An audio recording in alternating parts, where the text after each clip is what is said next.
Hello and welcome to Yadnya investment academy. मेरा नाम है शनिक भंडारी और आज के इस वीडियो में हम बात करने वाले हैं Unimech aerospace and manufacturing limited इस कंपनी के आईपीओ के बारे में।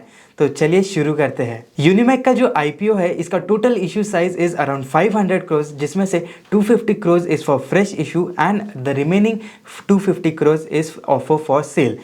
प्री आईपीओ का प्रमोटर की जो होल्डिंग थी वो अराउंड 92% पे थी, जो आईपीओ के बाद अराउंड 79.80% पे आ जाएगी। सो फ्रेश इशू की अगर हम बात करें तो कंपनी ये जो फंड्स रेस कर रही है उसे बेसिकली तीन मेन रीजंस के लिए यूज़ करने वाली है। One is for funding the capex requirements, second is investment in their subsidiary and the third is for general corporate purposes. अगर आईपीओ के और कुछ डिटेल्स की बात करें तो आईपीओ का price band is from 745 to 785 rupees.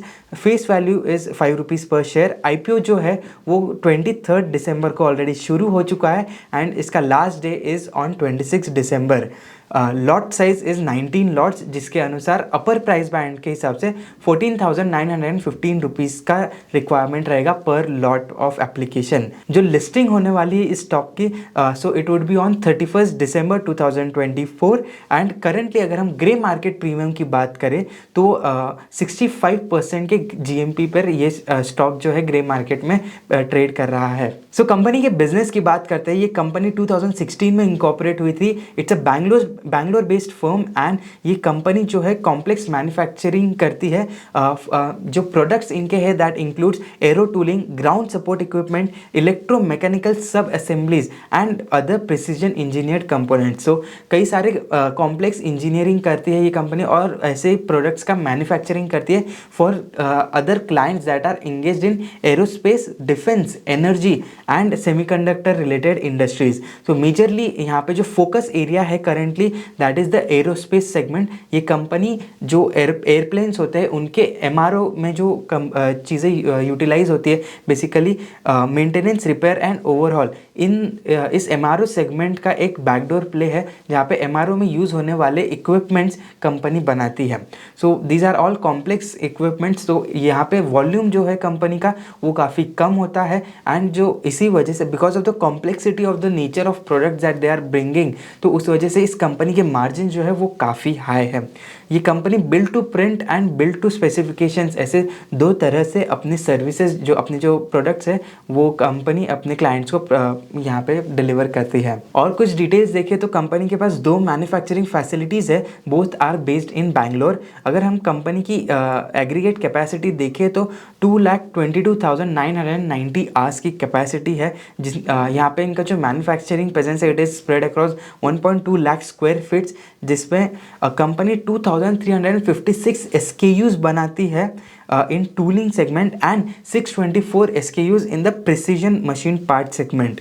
The company ये जो कंपनी के जो कस्टमर्स है कुल 26 कस्टमर्स है अक्रॉस 7 कंट्रीज। कुछ टेक अवेज की बात करेंगे अभी। तो सबसे पहला takeaway for this company for this IPO is the global MRO market, because ये एमआरओ मार्केट पे ही डिपेंडेंट है ये कंपनी, इसी इंडस्ट्री में काम करती है। तो जो ग्लोबल एमआरओ मार्केट है उसकी ग्रोथ अगर हम देखें तो FY23 से लेके FY28 ये जो 5 ईयर पीरियड में है तो सिंगल डिजिट की ग्रोथ ग्लोबली यहाँ पे हमें देखने को मिल सकती है। इंजन जो है सबसे बड़ा सेगमेंट है वो 4.5% की ग्रोथ इस सेगमेंट में हमें देखने को मिल सकती है, ऐसे कुछ एस्टिमेट्स सामने आए हैं। अगर हम इंडिया स्पेसिफिक बात करें तो इंडिया का जो एमआरओ मार्केट है वो 14.6% से बढ़ सकता है फ्रॉम 2023 से 2028। सो जहाँ पे globally we were looking at single digit growth, वहाँ पे इंडिया का जो ग्रोथ है वो काफ़ी रोबस्ट है, अराउंड 15% का ग्रोथ हमें यहाँ पे देखने को मिल सकता है। इसके साथ ग्रोथ ऑफ फ्लीट अगर हम देखें कि इंडिया की जो फ्लीट कैपेसिटी है वो भी 10% से बढ़ सकती है इन दिस 5 ईयर्स। सो ये जो दोनों सेगमेंट्स है ये दोनों ही बेसिकली यूनिमेक के लिए काफ़ी बेनिफिशियल है। और हम एक और चीज़ कंपेयर कर सकते हैं कि बाकी जो कंट्रीज़ है उनके मुकाबले इंडिया का जो ग्रोथ है वो सबसे ज़्यादा स्ट्रॉन्ग है। इवन कंट्रीज़ लाइक चाइना, उनसे भी हम ग्रोथ जो है हमारी बेटर दिखने को मिल रही है। कंपनी एक और सेगमेंट में ऑपरेट करती है, the precision tooling market. So ये जो सेगमेंट है इसकी तो ग्लोबल ग्रोथ ही अराउंड 16% पे है, जिसमें एरोस्पेस एंड डिफेंस की अगर हम बात करें तो 16% का ग्लोबल ग्रोथ यहाँ पे देखने को मिल सकता है from FY24 to FY28। Similarly energy segment में 15% का ग्रोथ, इंडस्ट्रियल सॉल्यूशंस 14% का ग्रोथ, और जो बाकी छोटे छोटे सेगमेंट्स हैं उनका blended growth would be around 17%। सो ये जो सेगमेंट है ये कंपनी के लिए अभी फिलहाल काफ़ी छोटा है, which forms around 2% of their revenue as of H1 FY25। लेकिन कंपनी के मैनेजमेंट ने एक इंटरव्यू में कहा है कि ये जो सेगमेंट है जो अभी करंटली 2% का रेवेन्यू फॉर्म कर रहा है, it can go up to 30% in coming few years.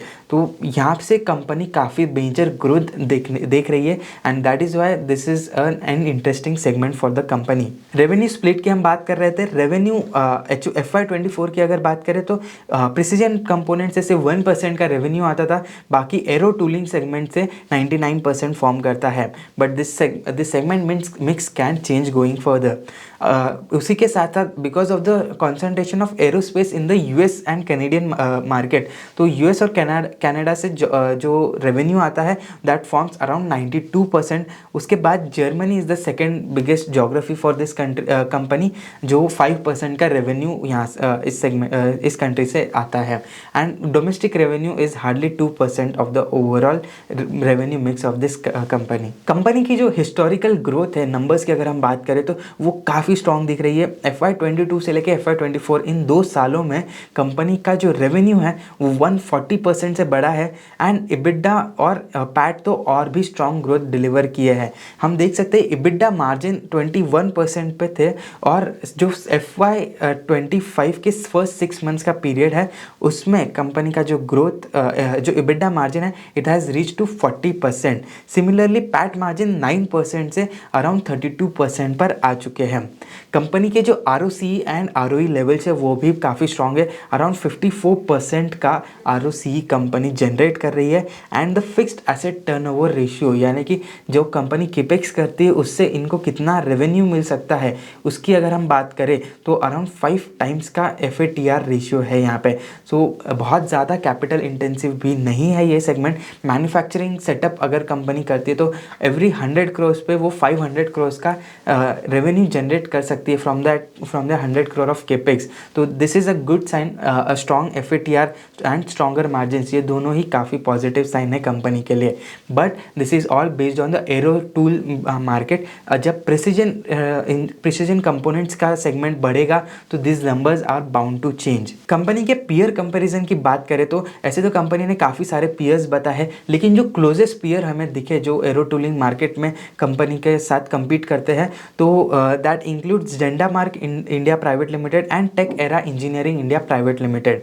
सो यूनिमेक जो है बेसिकली ये काफ़ी सारे सेगमेंट्स में है, लेकिन जेंडामार्क एंड टेक एरा ये दोनों एरोस्पेस में ही डिनोमिनेटेड है मेजरली। अगर हम रेवेन्यू टर्म्स में बात करें तो यूनिमेक का रेवेन्यू काफ़ी ज़्यादा है as compare to this closest peers, and growth की भी अगर हम बात करें तो रेवेन्यू ग्रोथ 140% का रहा है in last 2 years for Unimech, whereas Jendamark 113% and Tech Era 132%। Because of the bigger scale company का जो मार्जिन्स है वो काफ़ी हाई है, एंड उस मार्जिन एक्सपांशन भी कंपनी ने विटनेस किया है, तो उस वजह से EBITDA ग्रोथ जो है वो ऑन अ हायर साइड दिख रही है। पैट मार्जिन्स की भी सिमिलर ट्रेंड है, बिकॉज अगेन कंपनी के पास ऑपरेटिंग इफिशियंसीज काफ़ी बेटर है as compare to its peers, and that is why ROCE ROE levels are also very high. की कॉम्पिटिटिव स्ट्रेंथ्स की अगर हम बात करें तो कंपनी जो है वो बहुत ही नीश मार्केट में है। ये बहुत कॉम्प्लेक्स मशीनरीज बनाते हैं जिसका high mix and low volume products company कहती है। हाई मिक्स यानी कि काफ़ी सारे अलग अलग SKUs है, और इन SKUs का जो वॉल्यूम है वो बहुत ही लो होता है। So again this is a strength because उन्होंने एक टेक्निकल नो हाउ जनरेट कर लिया है खुद के लिए, एंड इसके साथ साथ because of the complexity of the business यहाँ पे कई सारे कॉम्पिटिटर्स आने से पहले ही रुक जाते हैं, तो it's also entry barrier for this company. अगर हम OEMs की बात करें तो अराउंड 15 to 20 ग्लोबल प्लेयर्स है जो OEMs में काम करते हैं in the MRO segment, and 50% of these companies are customers of Unimech. So company का जो मार्केट प्रेजेंस है वो काफ़ी स्ट्रॉन्ग दिख रहा है। Again major almost half of the customers are their clients, जो भी उनके टारगेट मिक्स है, तो वो भी एक अच्छी स्ट्रेंथ है। एंड इन कस्टमर्स के लिए यूनिमैक जैसे प्रोवाइडर्स का अगर चेंज, उन्हें अपने सर्विस प्रोवाइडर्स चेंज करने हैं तो उन्हें एक स्पेशल लाइसेंस लगेगा for every vendor that they are going to.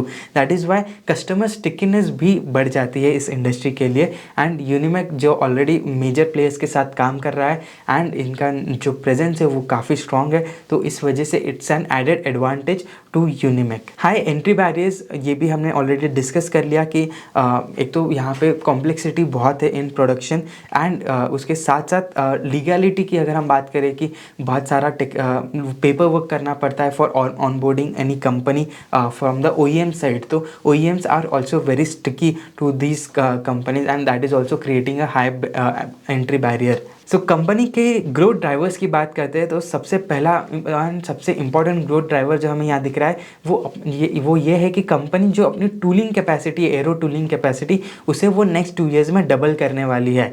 इसके साथ साथ जो प्रिसीजन कंपोनेंट मार्केट है वो around 30 to 35% of the revenue it can form. So in the next 3-4 years, ऐसा कंपनी के मैनेजमेंट ने एक टीवी इंटरव्यू में बताया था। कंपनी का ये भी कहना है कि जब कंपनी का केपेक्स पूरा हो जाएगा नेक्स्ट 2 years में एरो टूलिंग का, तो उसके बाद जो उनका मंथली रेवेन्यू ग्रोथ है वो ही ग्रोथ रेट ही डबल हो जाएगा, या 2.5 times of the existing growth rate भी वो लोग यहाँ पे देख सकते हैं in the 12 to 15 months post their completion of capex. इसके साथ कंपनी ब्राउनफील्ड एक्विजिशंस भी करने को लिए देख रही है। They are also scouting opportunities for mergers and acquisitions. Company ने रिसेंटली ही एक किसी कंपनी में 30% स्टेक लिया था and they are looking for more such opportunities. इसके साथ साथ company is also looking for expanding the manufacturing presence in the United States. So US ये सबसे बड़ी ज्योग्राफी है कंपनी के लिए, सबसे बड़ा मार्केट वहाँ है and that is why they want to have a manufacturing presence in the United States itself. And given the complexities in the US regulations and we are looking कि वहाँ पे जो अभी न्यू गवर्नमेंट फॉर्म होने वाली है and it is looking कि they will be boosting the local manufacturing. So that is why Unimech का अगर US में प्रेजेंस होता है तो ये एक अच्छा अपॉर्चुनिटी हो सकता है इस कंपनी के लिए। That is what we feel. Positives तो काफ़ी सारे हैं लेकिन रिस्क को भी हम अवॉइड नहीं कर सकते। सबसे बड़ा रिस्क इस कंपनी के लिए ये है कि इनके कस्टमर कॉन्सेंट्रेशन बहुत ज़्यादा हाई है। अगर हम सब टॉप कस्टमर की बात करें तो इनका जो सबसे बड़ा कस्टमर है वो almost 59% of the revenue is coming from just one single customer and that is a very big risk because उस कस्टमर के ऊपर कंपनी का परफॉर्मेंस डिपेंडेंट रहेगा।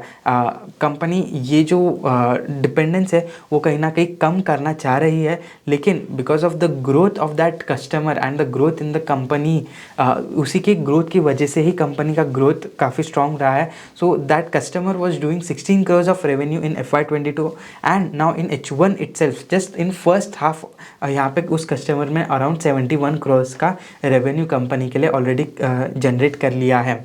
ओवरऑल अगर हम देखें तो टॉप 4 कस्टमर्स का जो शेयर है इन द ओवरऑल रेवेन्यू, तो that comes to 59%, 13.5, 13.1 and 5.6% respectively. The next big risk that comes is the segment concentration. Aero tooling market around 99% revenue form कर रहा है जैसा कि हमने देखा and again company is saying that they want to diversify 30 to 35% revenue from the precision tooling market. तो precision components का diversification तो आएगा लेकिन अभी भी major revenue would be from the aero tooling segment and एक ही स्पेसिफिक सेगमेंट में होने की वजह से कंपनी का डिपेंडेंस एंड सेगमेंट कॉन्सेंट्रेशन का रिस्क बढ़ जाता है। इसके साथ साथ यहाँ पे कैश कन्वर्जन साइकिल जो है वो भी काफ़ी लॉन्ग होती है। सो बेसिकली जब भी कंपनी को ऑर्डर मिलता है उसके बाद manufacturing process requires around 4 to 16 weeks, यानी कि 1 से 4 महीने का टाइम लग जाता है just to manufacture those products. इसके बाद कंपनी इसके जो कस्टमर है वो एक्सेप्ट करेंगे वो प्रोडक्ट्स को, डिलीवरी हो गई, लॉजिस्टिक्स हो गए एंड उसके बाद टेस्ट रन्स वगैरह हो गए, उसमें अराउंड 2 महीने और निकल जाते हैं। तो लगभग ऑलमोस्ट 6 महीने लगते हैं कंपनी को ऑर्डर्स मिलने से कंपनी के हाथ में पेमेंट्स आने तक। So again cash conversion cycle is very long. एक और चीज़ हमने डिस्कस की थी कि कंपनी अपने प्रिसीजन कंपोनेंट्स मार्केट को बढ़ाने वाली है। तो ये सेगमेंट अगर जैसे जैसे बढ़ेगा so it will dilute the margins of the company because it is a low margin segment as per the management. तो जो कंपनी ने अभी स्ट्रॉन्ग मार्जिन ग्रोथ देखा है यहाँ पे एक इन्वर्स ट्रैजेक्टरी हमें देखने को मिल सकती है because margins will dilute. So basically जो कंपनी की रेवेन्यू ग्रोथ आने वाली है it will be at the cost of margin dilution.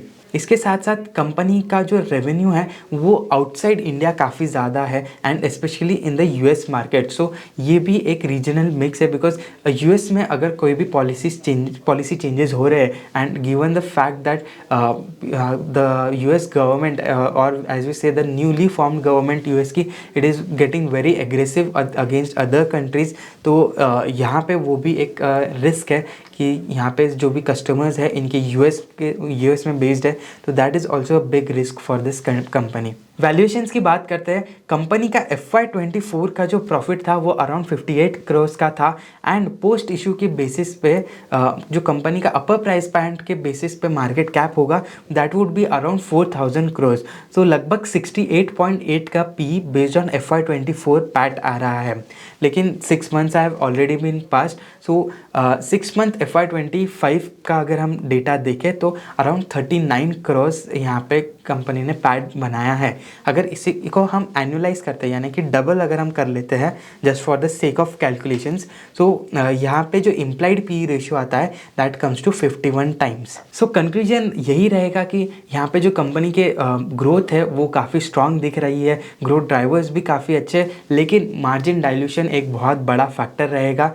अगर कंपनी के EBITDA मार्जिन डाइल्यूट हो गए तो प्रॉफिट में उतनी ग्रोथ शायद ना आए जितनी रेवेन्यू में है। So again you should always look out for these factors before investing in any company कि आगे जाके जो ग्रोथ आने वाली है will it be margin accretive और मार्जिन डाइल्यूटिव। अगर मार्जिन डाइल्यूटिव है तो बॉटम लाइन में वो ग्रोथ रिफ्लेक्ट नहीं होती है and this is the big risk that we are looking at. And company के वैल्यूएशंस भी अगर हम देखें तो इम्प्लाइड पी जो है अराउंड 50 टाइम्स है।